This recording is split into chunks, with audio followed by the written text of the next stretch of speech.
morning, beautiful people. Welcome to yet another episode of the Younib Breakfast Show with me, Penina Wachera. I hope you're woken up well and you're ready to face your day. So today we'll be speaking about mental health. You already know when it's Wednesday, mental health series we have it. Simple. So I hope you're woken up well, guys, and you are really prepared to have a good day, to face your day today. So remember that you can always speak to us through our social media platform, Younib _TV on Instagram, Younib MEDIA TV on Facebook, and also there's a number on your screen, 0719 144 144. Before anything else, let's go straight to the morning bite of the day.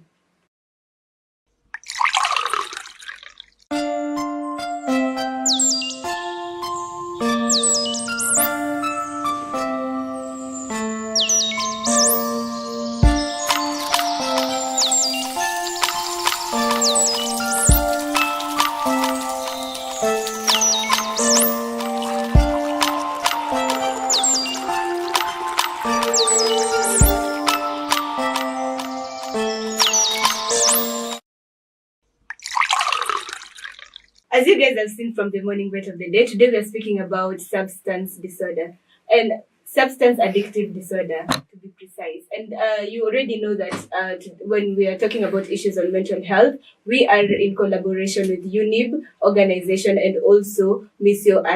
They're the ones who are making this show happen for you guys. And remember, we are here to inform you, to educate you, and to also help you be able to get to learn more about your mental health. And today, I have a specialist who will be speaking to us about this topic, and I would like to make her known to you guys. So, asante sana kwa kuja. Thank you. Please feel at home. Kindly tell us your name and what you do. My name is Dr. Arlen Nduku. I'm a clinical psychologist. I have many years of practice, over 20 years. I'm currently heading a rehabilitation center in Limuru by the name the Raphaelites. This is a residential program that takes care of people with substance use disorders of whatever kind. And I've been there for close to now 13 years. At the Raphaelites, we look at addiction as a mental health problem that requires different stakeholders to come together to help us or to help the person who is struggling go through the process of recovery. I am a trained supervisor for counselors. I'm also trained EMDR therapy. I'll be talking about that later and how it merges, it collaborates with addictions. And I'm also a supervisor in training for EMDR therapy. Okay, so guys, we already know the guest who will be speaking to us about the topic at hand. So to start us off, what is substance use disorder? Substance use disorder is mental illness that has the person who is suffering from it using whatever kind of substance, whether it is alcohol, marijuana, or any other mood-altering substance, regardless of the known consequences. It affects them. It also affects their relationships. It affects their social life. So it affects your life both in all areas, both as a person and also your relationships, your work environment, school, or the relationships that you have. Yes. So already we have gotten to know the definition of what substance use disorder is. So what are the signs and symptoms of the substance use disorder?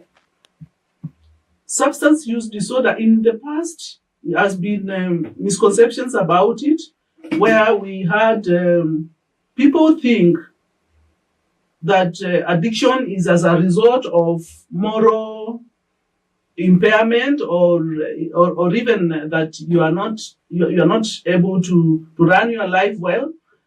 It was also seen like you were flawed, you were character flawed, that's why you are using whatever you are using. And so the society's response to addiction became a way of was informed by those misconceptions. It was never seen as a mental health issue. Unlike today, we are slowly getting to a place where we are now engaging and seeing that this is a mental health issue that requires treatment, that requires attention like any other mental concern or any other medical concern. Yes. You have spoken about addiction. Yes. I'm curious to know whether addiction is part of substance use disorder. Yes. Addiction, you begin slowly, somebody before they get to the level where we are saying now they are addicted or they are already addicts, they have a life, they have been engaged, they started somewhere. They started with testing.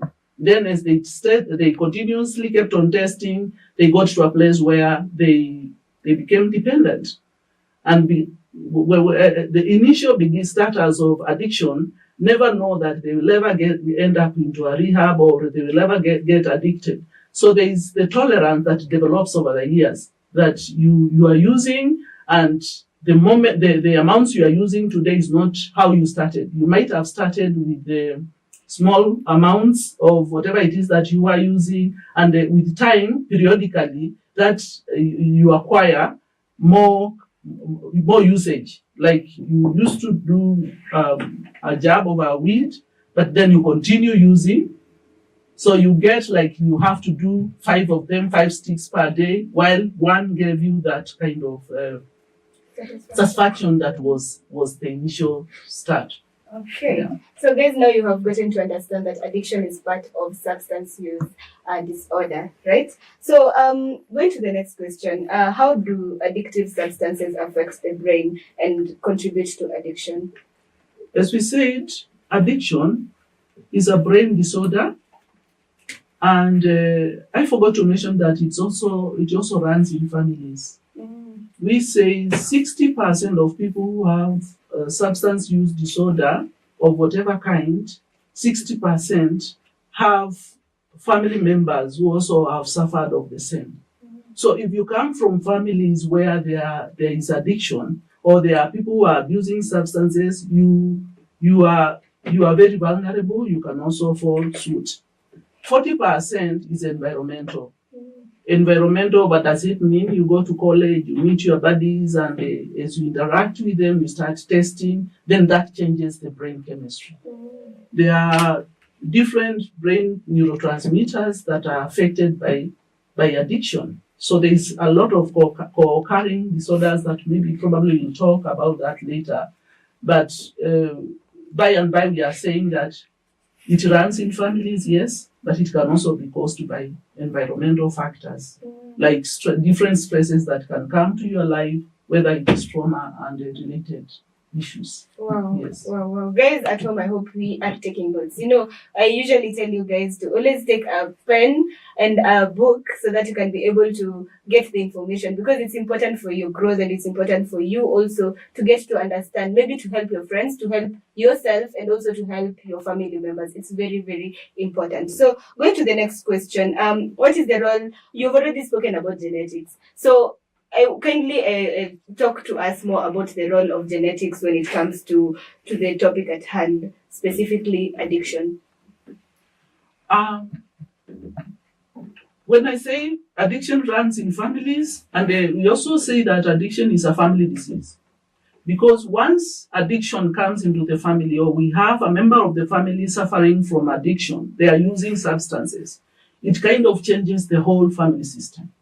So you would define like the mother is like they get into the lecturing mood, the father becomes the authority to fight this guy who is coming in late hours of the night, and the siblings are getting very angry, and they also start lecturing depending on who is abusing. So like if it's in a family of 5 siblings, the third born is the one abusing, or the last born is abusing, it affects the others, both emotionally and psychologically. So, and it's very funny that while the dad could be abusing drugs, they might not see that the children are also suffering on the same. So it will end up also the children might, it's like I've had families that have had about 3 brothers who checked into the rehab because they had addiction problems. And taking history, you realize also the dad was also abusing. There are other angles who have died of addictive disorders or consequences of addiction. So when we look at addiction as genetically, we are saying that we are all predisposed. If you come from a family where not only even your immediate parents, your uncles, because you share blood, your uncles, your grandparents, you might become addicted. And so that awareness that since I come from a family where there is addiction, I need to be more careful is what is most important. And that's why we are saying now, getting back to the youth, they need to understand that in as much as they might see their dad and say that I cannot be like my dad, there is that predisposition in your system that you can also fall suit. Yes. I know we're going to soon talk about strategies and how we can work that out when it comes to addiction and all of that. But before we get there, I want to ask about, for example, one is in a family where the genetics already, like they have a family member who is addicted or sort. How can they separate themselves from the addiction of their parents? Or what can we as a society do to be able to help them cope or maybe not get to end up in addiction? You see, I'm also a family systems therapist, and what we say is that a family is built from childhood. Tomorrow's family depends on the children that are here today. So if we go wrong, the parents that are there, then we are sure we are going to have a replica of families that are ailing in future. So dealing with the issues with the youth today is the most important way of ensuring that they also don't fall suit. Saying that I will not be like my dad or I will not be like my mom, because today we have the current parents clubbing throughout, like from Friday in Nairobi through Sunday, all the parents are in clubs. They are there drinking and doing stuff, and yet they are leaving the children with the mates. So what message or role modeling are they doing to the children? They are telling the children, yes, when I grow up as a boy, clubbing is the in thing for me, going out with my friends. So how would you tell your children, don't go out, and this is for the parents, don't go out while you have been going out from Thursdays. So some parents begin on Thursdays. Because, addiction is, we say it's a primary, chronic, and a progressive disorder. Progressive, primary, chronic, and progressive. So that you begin small, but you end up getting hooked completely as time goes on. Yeah, so the best place to begin is to look at the children and what they are going through. And it's good that at least you have this program for the youth, for them to understand that these issues they are suffering can be handled, to deal with them, so that then later they can live a healthy life. Yes. Okay, when you were speaking, I've remembered that people now out here call it a luta, parting from Thursday to Monday, to Sunday, because Monday they are now going back to work. So it's now something that is common actually among the youths. And also, even as you said, young parents are really doing it. And it's up to us to actually help each other and spread the word for people to know the importance of going to clubbing every single day, what it is happening to their lives, and what effect it is bringing to also the people around them, because it really affects somebody. We know usually tell us that even though you're doing it for fun, you don't know how it will affect your family. Like most people also get sick because of the same situation, and they really get to maybe affect the whole family actually. Yeah, so it's for us guys to always learn and to know that this is something that is not, if you do something, you will actually affect the whole family. And it's not you alone, your friends, your family get into the picture also. So continue with the conversation. How does addiction impact an individual's mental health and overall well-being? You see, we say in psychologists say no, and we all might be aware that the brain is the most important organ in the body. It's not that other parts of the body are not important, but the brain is the one that is charged with everything. It is the CPU of the body. And yet, any addictive substance which is psychoactive, whether that psychoactivity is from alcohol, marijuana, methanol, whatever it is, or even whatever the shish or even the puffs that people do, all those go centrally to the brain.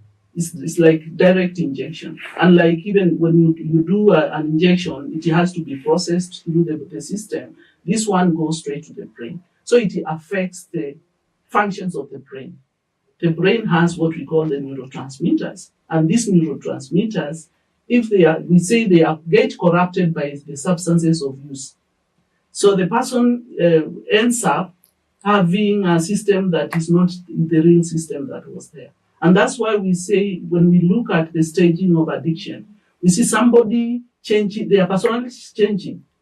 At the initial stages, the person was able to manage their life. They were able to go to club, they were able to go to college, they were able to run their life very well. They get into the second stage of addiction.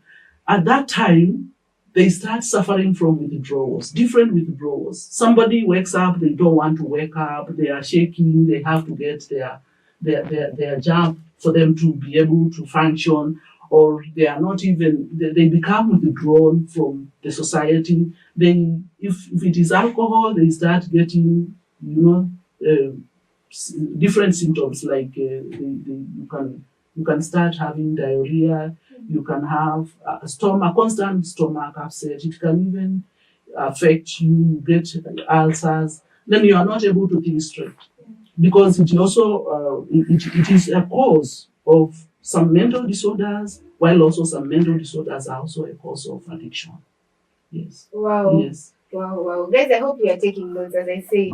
And it's something important for us to get to understand why it is important for us not to use drugs in one way or another. As I said earlier, when you take drugs or substances, it may be fun for you, but it may affect your whole family. It may affect also your own generation. And guys, it's something we need to take serious. But anyway, as we get to understand or to digest what we have just learned for now, let's take this break and we'll be back shortly.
Welcome back, guys. This is still the Younib Breakfast Show with me, Penina Wachera, and today we're speaking about substance use disorder. Did you guys know it's a disorder? Anyway, let us know through our social media platform, Younib_TV on Instagram, Younib MEDIA TV on Facebook, and also there's a number on your screen. You can SMS or WhatsApp 0719 144 144. Let's continue with the conversation. Before the break, we had spoken about what is substance use. We've gotten to understand actually addiction is part of substance use disorder. If you never knew that, now you know, Cindy. So we are continuing with this conversation, and we have our doctor here to give us more information on the topic at hand. So to continue, you had spoken about misconception.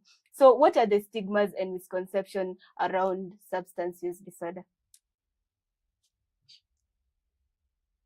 Addiction is an area that is filled with a lot of pain. Well, we say it's a family disease because when it comes, every family member gangs up to hide. One of the things that we do is that I don't want my child to be known that they are using whatever substance it is. So we start minimizing. We don't want to, while we know the person is using, we start minimizing.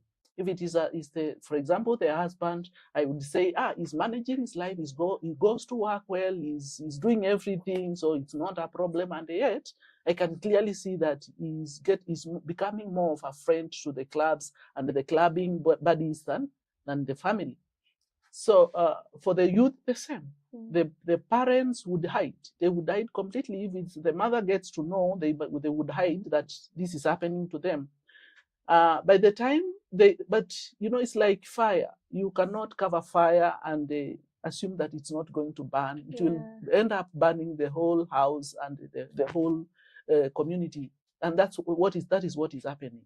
So the parents, even the children that come to rehab, we have seen addiction taking as young as 13 years old. They call our rehab takes care of 18 years and above. But I've received very many calls and inquiries for parents for children as young as 13 years old. So they started seeing something, like they would see the child hiding their stuff, but they don't talk about it. And because, again, also of the fear, the mother does not share with the father. And the father, when he gets to know, he becomes very reprimandative. He's beating up everybody around. Yeah. So the family suffers in silence. By the time we start acknowledging this is happening, the person is now an addict.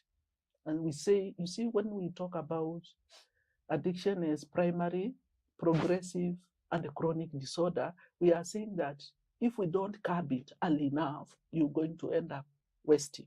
You're going to end up into either a rehab, and you can lose your life.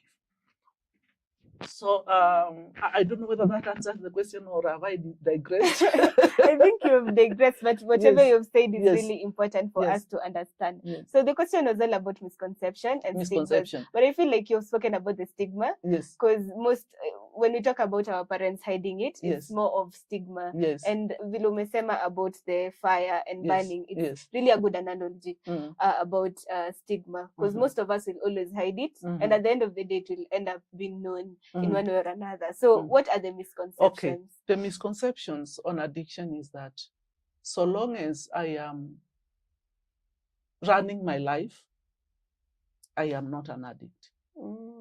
So long as I'm not like so and so, I am not an addict, or I'm not an alcoholic.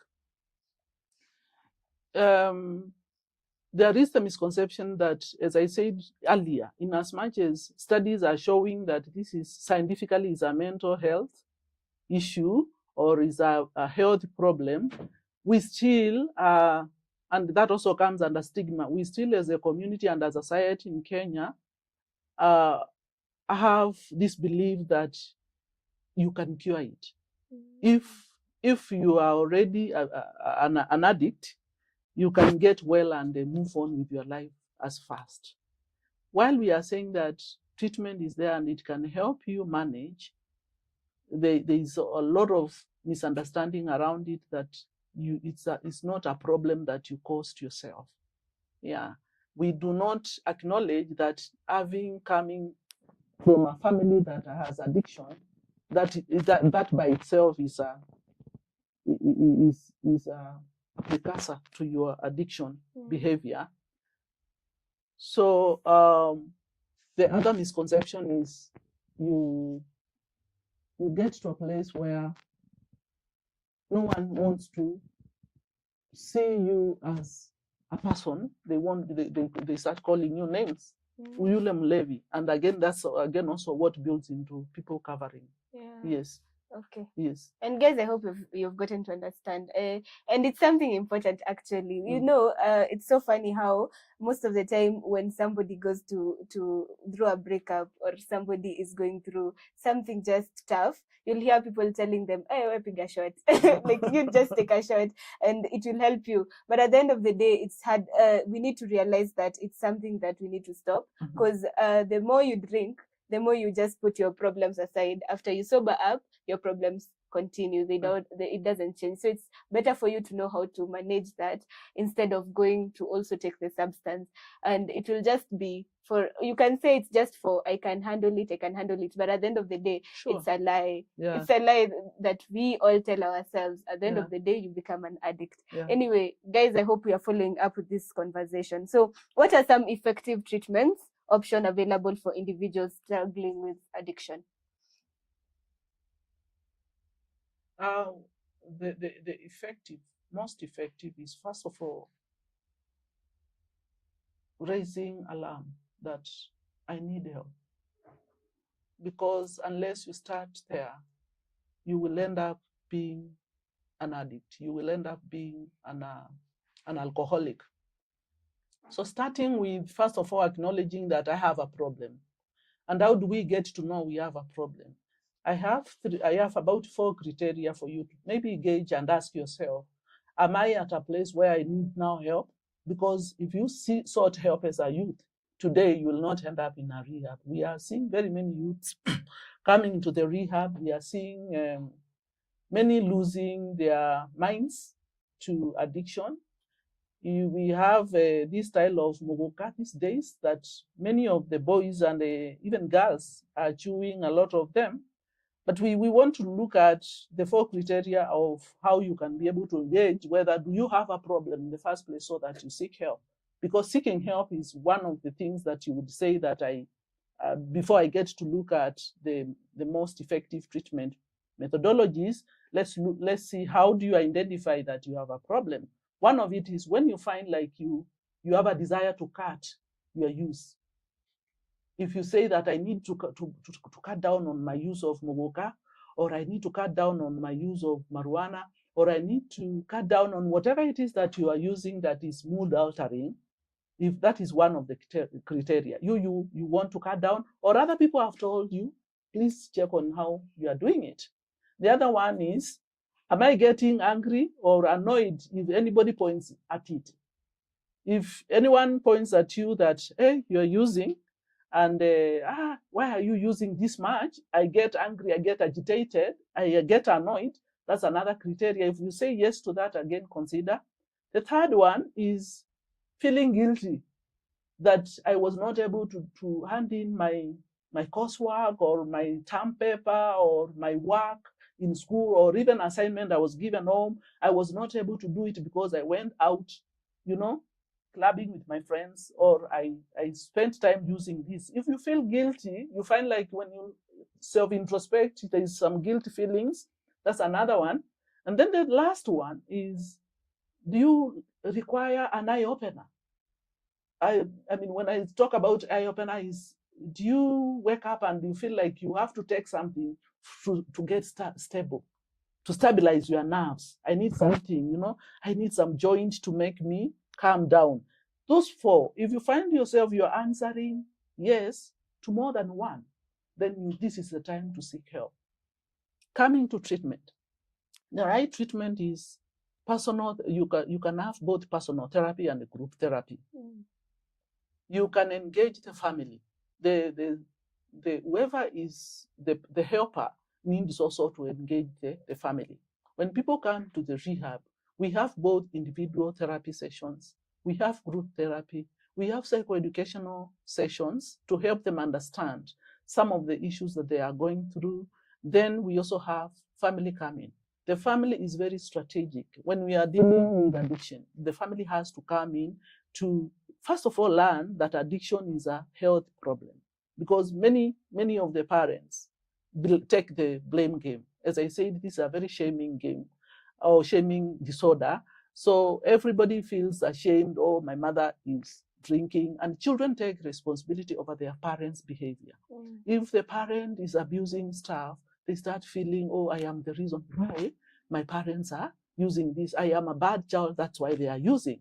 So there is a lot of shame, and so they don't want to do anything. We have children who kind of take over to parent their parents, and this is very traumatic as a symptom, one of the other symptoms, because children get engaged, they engage, or young people engage in addiction as a way of not only peer pressure. When they begin as peer pressure, they want to test, they're also growing up, they are trying to find their environment, and as they are finding their environment, what are they doing? They'll start now feeling nice. And yet somebody has been battling up with a lot of issues. There's a lot of trauma issues that need to be taken care of.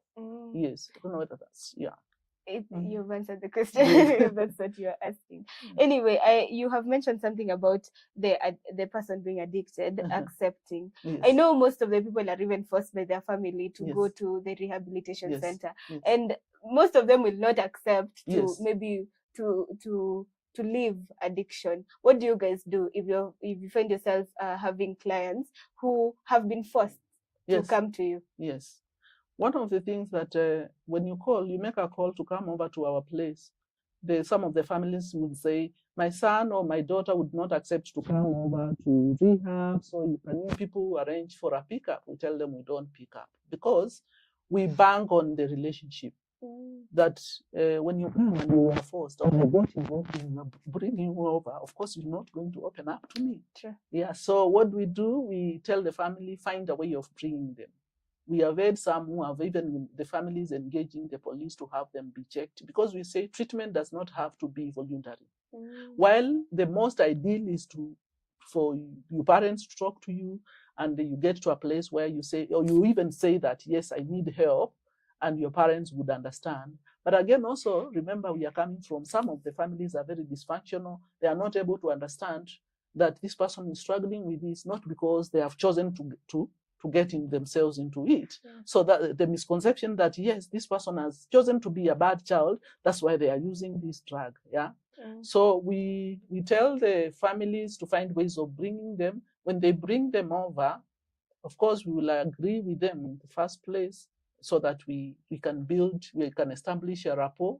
Then we start working on the issues to just help them. And again, also we incorporate the family into treatment so much that the family has to, it's one of the requirements is that the family has to come on board to understand and also get treated, because the family is also hurting. The family is ailing out of this particular member. It's like the family is an organ, and if my finger is hurting, the whole system will hurt. So if one child or if one member of that family is addicted, the whole system is hurting. So when we bring them over for family therapy sessions, we are also helping them deal with their own issue, with their own pains and the struggles. As we also deal with conflict resolution and forgiveness.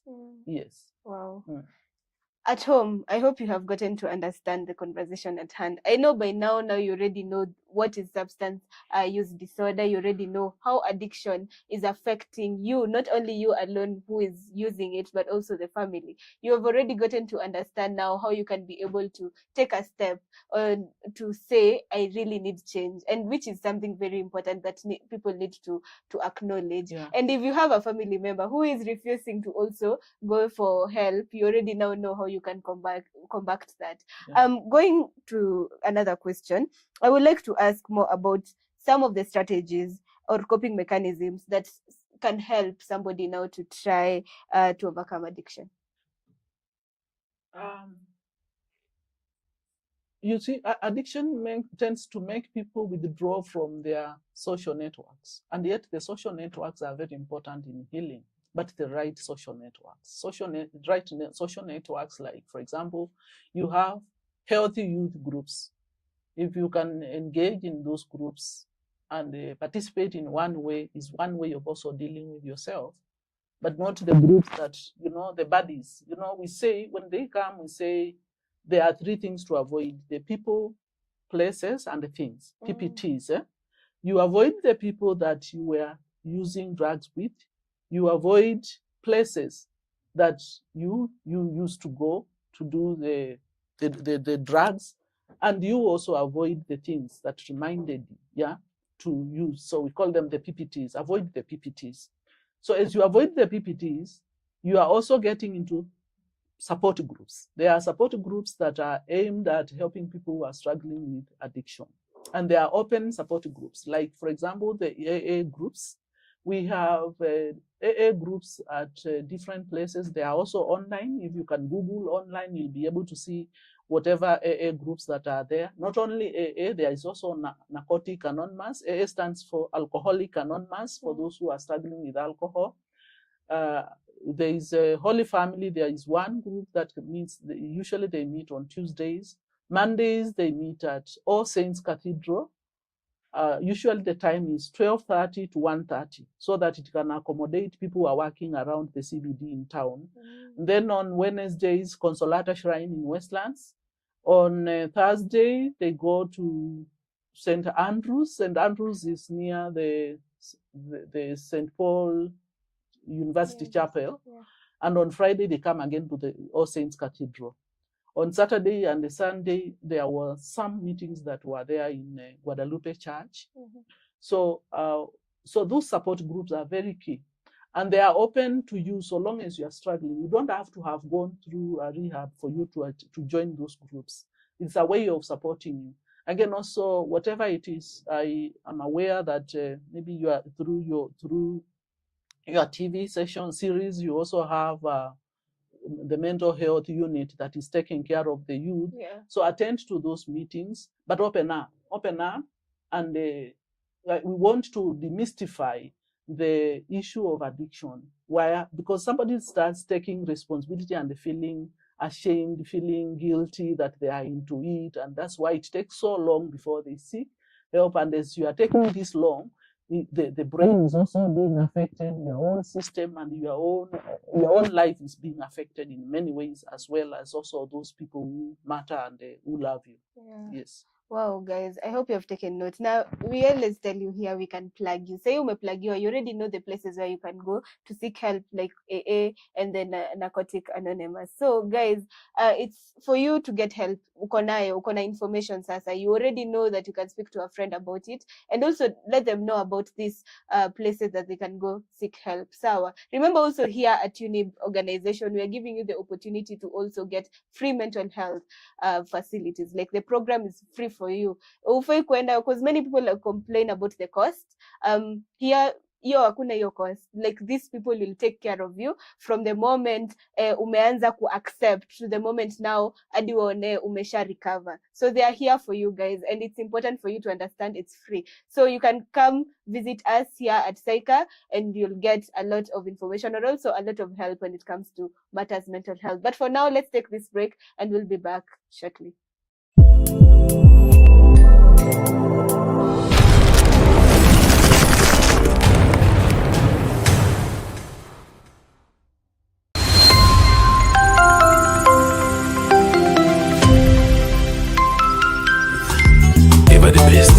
Hallelujah.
never the best. Hallelujah.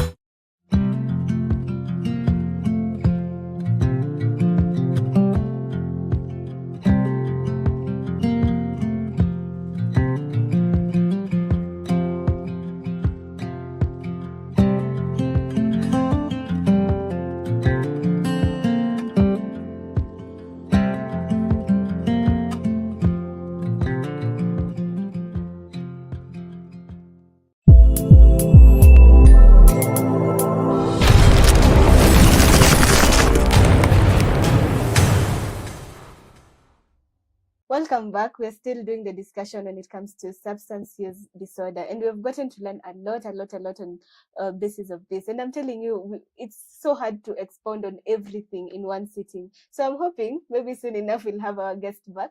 Just a hoping. But anyway, guys, continue sending your views, also your questions, and definitely we'll have them answered here. If you have your question, either we can do it online, ama tutakujibu maybe through the show, but most probably we do it through the social media. So when you ask the question, we get to our expert and we answer your question on social media. So don't feel afraid to ask your questions, because I know most of the issues about mental health, watu wapendi kuekewa hapo mbele ya kila mtu ajue. So it's so important. We usually value you guys so much. So when you have any issue and you feel like you need to ask the question, feel free, and we'll get our professionals speaking about it. And maybe even though we won't tackle it on the show specifically, we will ensure that we give you answers or we help you seek the right help. So don't be afraid to ask the question. Remember, you can send us your questions through our social media platform, Younib_TV on Instagram, Younib Media TV on Facebook, and also there's a number on your screen. You can SMS or WhatsApp 0719 144 144, and we'll definitely get in touch with you. Sindio. So back to our conversation. I feel like we have a lot to talk about, but because one sitting cannot always. Short. Yeah, time is too short. But it's really we are really personally, I'm really learning a lot when it comes to this discussion at hand, and I know even our viewers are getting to learn more about it. And it's important for us to understand that this is something that we really need to talk about. And mental health has been for a while regarded as just something that nobody, like, it's for the rich. Others are saying it's for the rich. Others say that they don't need help. Like, even men, I've spoken to a lot of men and they're saying they can't do therapy simply because it's what they learned, and we have to unlearn these things and start embracing the new, because it's everybody needs help mentally, and it's something we need to understand, and that is what we are trying to foster here at Younib TV with, and also the Younib organization with the help of Missio Action, to be able to reach our community, to be able to help them get informed, to be able to ensure that in everything mental health wako sawa. Wasiseme ati, oh, I don't have finances. At least they have the opportunity to have it. And it's something that, because we are a TV station for the youth, by the youth, we ensure that we want to help each other. To see what tukika ni kama we don't know what we are doing. Like, if I know something, it's good for me to share. And if I share, it's good for us to get to give help. And that is what we are doing here with the organization at hand, and also our partnering organization, which is Missio Action. So let's continue the discussion. We know of consequences about the addictive. So I would like to us to now expand more about the potential long-term consequences if somebody doesn't get help when it comes to addiction disorder. When you look at addiction, it is staged, like any other disease, because we said it's a primary, chronic, and progressive disorder. It is staged. While the other organization has classified addiction as a mental health issue. So people check into the rehab while they are in the third stage, which is now the final stage of addiction. And at this time, we are saying that it is also a long term. How has it affected them?